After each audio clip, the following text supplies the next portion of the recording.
Often when I'm weaving, I just want to have that feeling of throwing the shuttle back and forth and not having to pause for anything. But that really puts a limitation on my color decisions in my hand-woven cloth. I basically need to use one single color throughout the weft. Now, what if your color and design for your cloth requires you to use 2 or more colors in short stripes of color?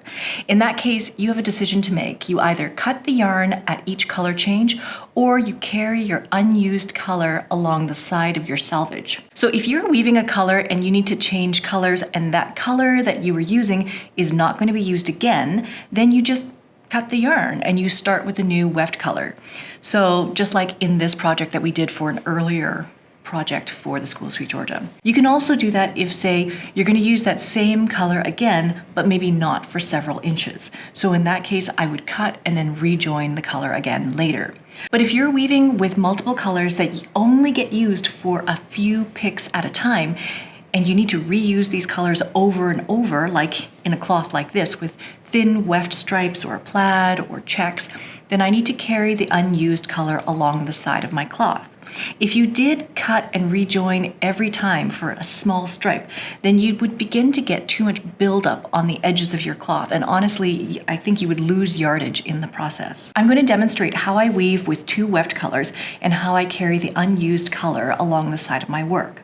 Basically, I pretend that the unused weft color is like a floating selvage, and so with each pass, I take my working weft color and I catch the unused weft color by going up and over it.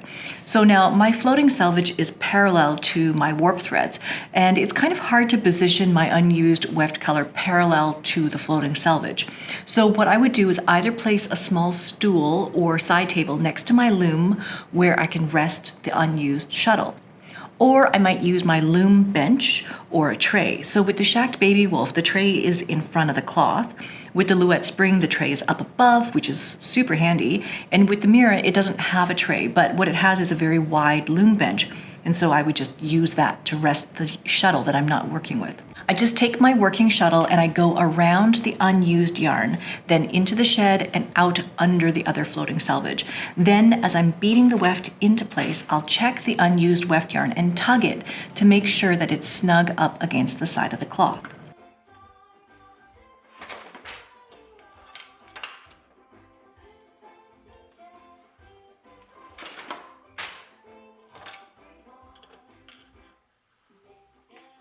So for this project, which is the triple check houndstooth scarf pattern, I used 3 weft colors. And so at any given time, there are 2 weft colors that are being carried along the side of the work.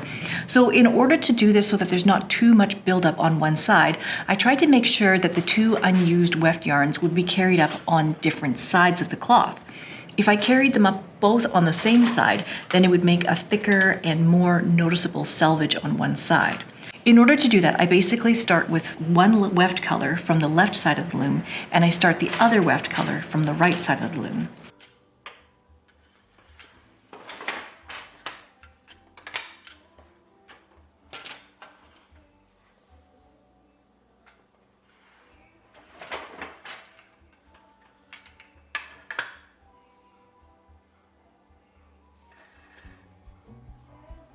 And that's it. It might seem a little bit awkward at first, getting the movement of the shuttle and arranging the unused weft yarn in a really convenient and comfortable way.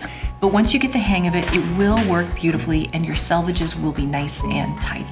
Let me know if that works out for you or if you have a different way of handling multiple weft shuttles. Thank you so much for watching. I'll see you in the next one.